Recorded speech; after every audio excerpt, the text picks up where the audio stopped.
पश्चिम चंपारण में कानून व्यवस्था की स्थिति बहुत ही चिंताजनक हो गई है। कहीं ना कहीं इसमें पुलिस की कमजोरी और एक गठजोड़ जो देखने को मिल रहा है। चंपारण की पुलिस को इस पूरे गठजोड़ को तोड़ना चाहिए।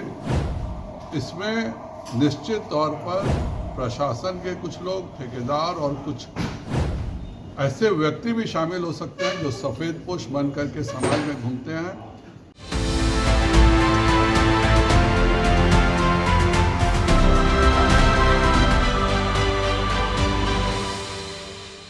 नीतीश कुमार को जानने और समझने वाले लोग ये भली भांति जानते हैं कि नीतीश कुमार दोस्ती भी निभाते हैं और दुश्मनी भी निभाते हैं। एक बार दोस्त बना लिया तो बना लिया, लेकिन अगर उनकी दुश्मन वाली लिस्ट में आप आ गए तो समझ जाइए कि आपका सर्वनाश होना तय है। बहुत सारे उदाहरण बिहार के पॉलिटिक्स में हैं जो नीतीश कुमार की अदावत के कारण आज रसातल में है। नाम लेना बहुत लंबी लिस्ट हो जाएगी, लेकिन ताज़ा उदाहरण आप देखिए जो चंपारण से आया है, और वो बयान है संजय जायसवाल का। नीतीश कुमार बेहद गुस्से में है उस बयान के बाद, क्योंकि सीधा सीधा हमला नीतीश कुमार पर ही कर दिया गया। भाजपा के सचेतक हैं, सांसद हैं, बिहार के प्रदेश अध्यक्ष रह चुके हैं और अध्यक्ष के तौर पर बराबर वो नीतीश कुमार को छेड़ते रहते थे। लेकिन अब परिस्थितियां बदली है, समीकरण बदला है, नीतीश कुमार की ताकत बढ़ी है। ऐसे में अगर आप नीतीश कुमार को छेड़ेंगे तो वो छोड़ने वाले नहीं हैं। ऐसे भी अपने राजनीतिक दुश्मनों को वो माफ़ नहीं करते हैं। तो बयान आपको मालूम ही है, लॉ एंड ऑर्डर पर वो बयान था संजय जायसवाल का, और उस बयान के बाद पटना में संग्राम मचा हुआ है। नीतीश कुमार की जो कोर टीम है उस पर हम बाद में आएंगे, लेकिन कोर टीम का यही मानना है कि इस तरह के बयान से नीतीश कुमार आहत हुए हैं और नीतीश कुमार अपने ऑपरेशन में लगे हैं।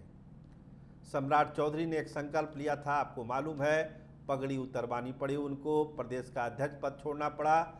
डिप्टी सीएम कब तक रहेंगे इस समय की बात है। अब बारी आ गई संजय जायसवाल की। लॉ एंड ऑर्डर पश्चिम चंपारण का बहुत ही खराब है, पुलिस कुछ नहीं कर रही है। सीधा सीधा हमला नीतीश कुमार पर, और इस हमले के बाद नीतीश कुमार ने बहुत सारी चीज़ों को अंजाम देना शुरू किया है। देखिए, कल एक कार्यक्रम था पटना में, विधानसभा अध्यक्ष के किताब का लोकार्पण था। पूरी पार्टी ने, और पूरी पार्टी तो कहिए नीतीश कुमार उस प्रोग्राम में नहीं थे। अब उनको न्योता गया या उन्होंने इनकार कर दिया, इस पर कोई मुंह खोलने के लिए तैयार नहीं है। लेकिन विधानसभा अध्यक्ष के किताब का लोकार्पण हो, नीतीश कुमार पटना में हैं और वो नहीं जा रहे हैं उस प्रोग्राम में, तो इसके राजनीतिक मायने समझने की जरूरत है। भाजपा से दूरी बनानी उन्होंने शुरू की है। बहुत सारे ऐसे कार्यक्रम हैं जिसमें नीतीश कुमार जाते हैं तो उसमें भाजपा के लोग नहीं जा रहे हैं। इशारा क्या है? कल बड़ा कार्यक्रम हुआ लेकिन नीतीश कुमार उसमें नहीं थे। हम पहले ही कह चुके हैं कि उनको न्योता था या नहीं था, इस पर कोई मुंह खोलने के लिए तैयार नहीं है। लेकिन नीतीश कुमार उस कार्यक्रम में नहीं थे, ये एक सच्चाई है। तो आखिर रास्ता कहाँ जा रहा है? बिहार की सियासत किधर जा रही है? ये छोटी छोटी चीज़ें क्या एक बड़े मुकाम तक पहुंच जाएगी और नीतीश कुमार कोई बड़ा फैसला ले लेंगे? सम्राट चौधरी, विजय सिन्हा, ये सब कुछ ऐसे चेहरे हैं जो नीतीश कुमार के हिट लिस्ट में हैं। धीरे धीरे ऑपरेशन चल रहा है, और इस ऑपरेशन वाले लिस्ट में नया नाम जुड़ गया है संजय जायसवाल का। कहा जा रहा है कि दिल्ली तक शिकायत हुई है कि इस तरह की चीज़ों से बचिए, ऐसे लोगों को मना करिए। इस तरह के बयान से गठबंधन धर्म जो है वो टूटता है और गठबंधन कमज़ोर होता है। नीतीश कुमार ऐसे भी अपने कामकाज पर बहुत ज़्यादा इंटरफेयर बर्दाश्त करते नहीं हैं, और सवाल जब अधिकारियों का हो, लॉ एंड ऑर्डर का हो, तो वो कुछ मानने के लिए तैयार होते ही नहीं।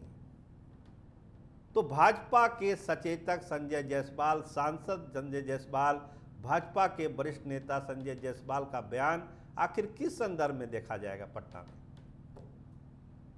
क्या कोई इशारा है, कोई संकेत है नीतीश कुमार पर हमला करने का, नीतीश कुमार को डिफेम करने का क्या कोई पार्टी लाइन है, कोई पॉलिसी मैटर है, आखिर ये है क्या? अब बहुत लोग कह रहे हैं ये उनका व्यक्तिगत बयान है, चंपारण के पॉलिटिक्स को लेकर उन्होंने बयान दिया, उसको देश और पटना की राजनीति से क्यों जोड़ा जा रहा है? लेकिन संजय जायसवाल अगर कुछ बोल रहे हैं तो उसको व्यक्तिगत बयान कैसे माना जा सकता है? उसके मायने हैं, उसकी समझ है, और उस समझ का अर्थ यही निकाला जा रहा है कि दूरियां बढ़ रही है भाजपा और जनता दल यूनाइटेड के बीच में। विधानसभा अध्यक्ष के कार्यक्रम में नीतीश कुमार का नहीं जाना, संजय जायसवाल का बयान आ जाना और सम्राट चौधरी और विजय सिन्हा का अलग थलग रहना मुख्यमंत्री के सारे कार्यक्रमों में, तो ये सब चीज़ें एक को अगर आप लयबद्ध करेंगे, उसको सूचीबद्ध करेंगे, तो आप कहीं ना कहीं इस नतीजे पर पहुंचेंगे कि रिश्ते अच्छे नहीं हैं, रिश्ते कमज़ोर हो रहे हैं, दोस्ती कमज़ोर हो रही है। और जो नीतिगत मामला है वो आप समझ ही रहे हैं। वक्फ बिल वाले मामले में नीतीश कुमार फंसे हुए दिख रहे हैं।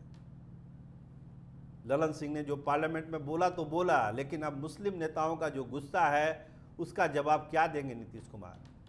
चाहे वो गुलाम गौस हों, बलियाबी जी हों या और दूसरे नेता हों, उसमें कहीं ना कहीं से पार्टी फंसती हुई नजर आ रही है। जवाब नहीं सूझ रहा है जनता दल यूनाइटेड को कि कैसे उसको प्रोटेक्ट किया जाए, उस बयान को, ललन सिंह वाले बयान को। तो दिक्कत तो है, भाजपा के साथ जो दिक्कत होनी थी वो अब दिखने भी लगी है। हम लोग बार बार कह ही रहे थे कि जो वक्फ बिल वाला मामला है, विशेष राज्य का दर्जा है, बढ़ा हुआ आरक्षण है, जातीय जनगणना, इन तमाम चीज़ों पर अभी धीरे धीरे परतें खुलेगी और इन तमाम चीज़ों पर जो है नीतीश कुमार को धर्म संकट की स्थिति का सामना करना पड़ेगा। और जो प्रशांत किशोर वाला मॉडल है वो तो खैर राजनीतिक रूप से परेशान कर ही रहा है। पार्ट 2, चिराग का पार्ट 2, लोग कह रहे हैं चिराग का पार्ट 2 है। रुपौली में खेल हो गया, अगर आम चुनाव में अगर ये खेल होगा तो फिर क्या होगा, तब नीतीश कुमार क्या करेंगे? तो बहुत सारी चीज़ें हैं जो नीतीश कुमार और भाजपा की दूरियों को बढ़ा रही है, एक दूसरे से अलग कर रही है। समय जैसे जैसे आगे आ रहा है, चुनाव का समय आ रहा है, इस सब चीज़ों से पर्दा उठने लगा है अब धीरे धीरे करके। और ताज़ा जो बयान संजय जायसवाल का है, इसने तो समझिए कि एकदम घी डालने वाला ही काम कर दिया नीतीश कुमार की जो भीतर आग लग रही है उसमें। और ये आग जो है दिल्ली तक गई है। देखिए दिल्ली के नेता इस पर क्या फैसला लेते हैं। लेकिन संजय जायसवाल नीतीश कुमार के रेडार पर आ चुके हैं और नीतीश कुमार एक बार जो रेडार में आता है उसका होम्योपैथिक इलाज करने से पीछे नहीं हटते हैं। देखिए क्या क्या होता है संजय जायसवाल के साथ। आप देख रहे हैं कैपिटल टीवी बिहार। आपका बहुत बहुत धन्यवाद, आपका बहुत बहुत शुक्रिया।